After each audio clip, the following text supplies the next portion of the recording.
طبعا لو اتكلمنا عن زيادة الأسعار بالنسبة للسائح المصري فحدث ولا حرج. ناس كتير بتشتكي من زيادة الأسعار للسائح المصري وخصوصا في سياحة الشواطئ.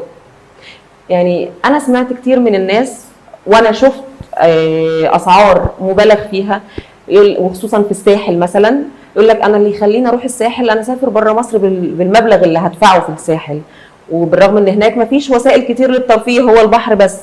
طبعا على الجانب الثاني في بعض المنشآت الفندقية وبعض الأماكن السياحية برضو بنلاقي في زيادة للأسعار، واللي بيخلي المواطن المصري يستاء إن بيبقى في عروض مقدمة للأجانب أقل من السعر للمصري.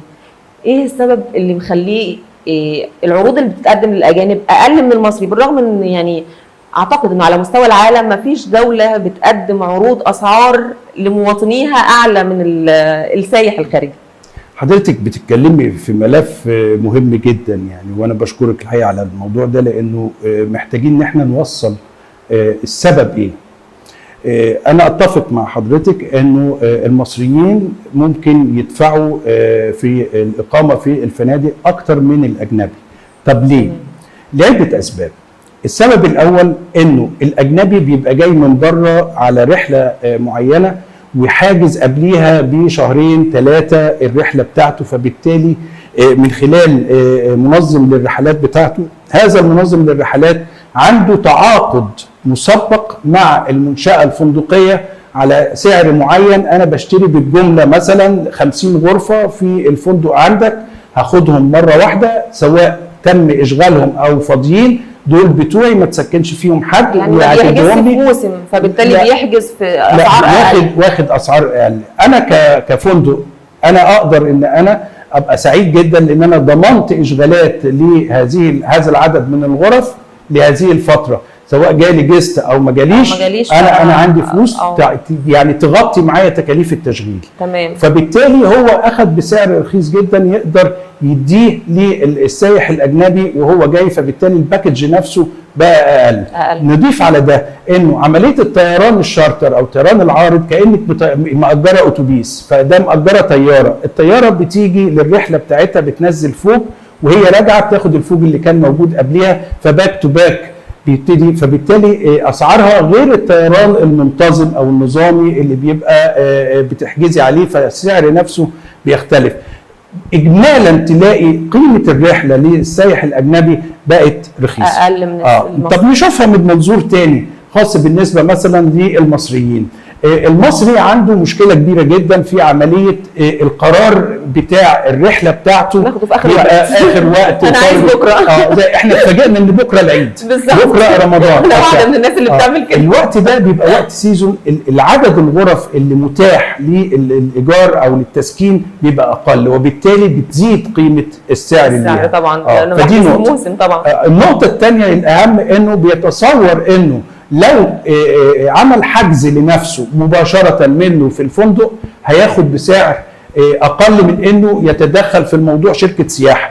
لا، أنا عايز أوضح الصورة. زي ما أنت عندك الدكتور الخاص بيك، لازم يكون عندك شركة السياحة أو الوكيل السياحي الخاص بيك اللي يرتب لك رحلات الحج، رحلات العمرة، رحلات المصيف، أي حاجة أنت محتاجها. شركة السياحة دي هي الاستشاري الأمين ليك، وخلي بالك هي وجودها يقلل لك الفلوس اللي انت ممكن تدفعها مباشرة في الفندق، وبتقدم لك خدمات كبيرة جدا، ويقدر يساعدك بأسعار رخيصة تقدر من خلاله، لأنه في النهاية هو مش بيحجز لك انت بس، ده بيحجز لأسر، مجموعة من الأسر، فبقى حجز اللي هو بياخد فيه الجروب ريتس أو الأسعار بتاع المجموعات، فبالتالي يقدر يستمتع باسعار مخفضه.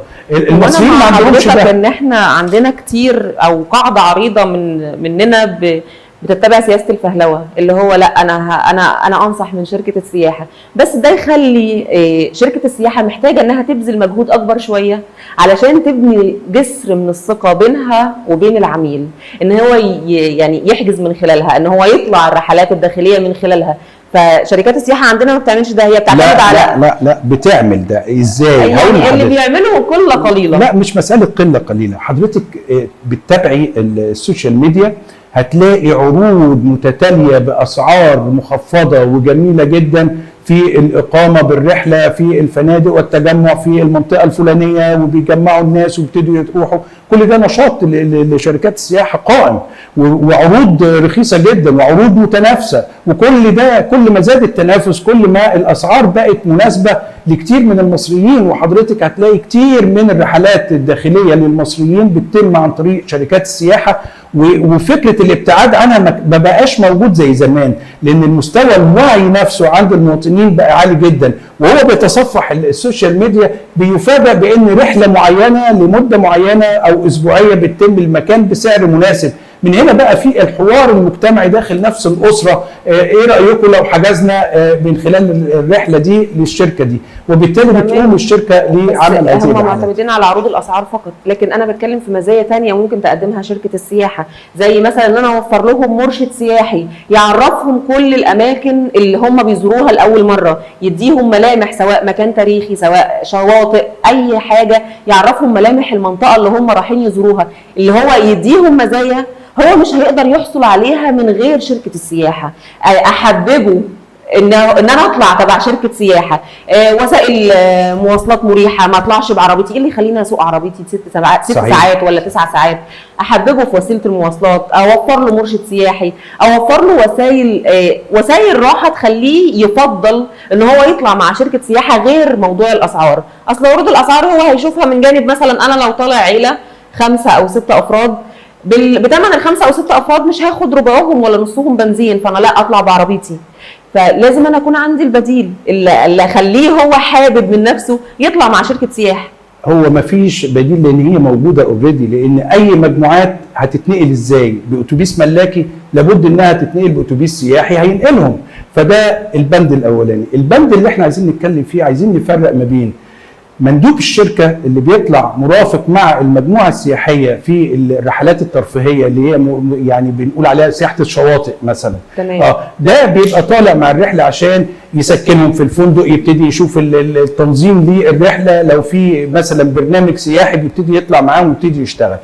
وفي فرق ما بين المرشد السياحي، وده ليه دور تاني مهم، وخاصة في الزيارات الخاصة بالمناطق الأثرية، لأنه شركة السياحة مش معقولة هتاخدهم لمكان أثري أو متحف، مندوب الشركة ما عندوش المعلومة الكاملة اللي يقدر يحكيها للمجموعة بتاعته. وبالتالي طبيعي جدا إنه شركة السياحة هتوفر مرشد سياحي لهذه الرحلة فقط، وليس يرافق الرحلة لآخرها.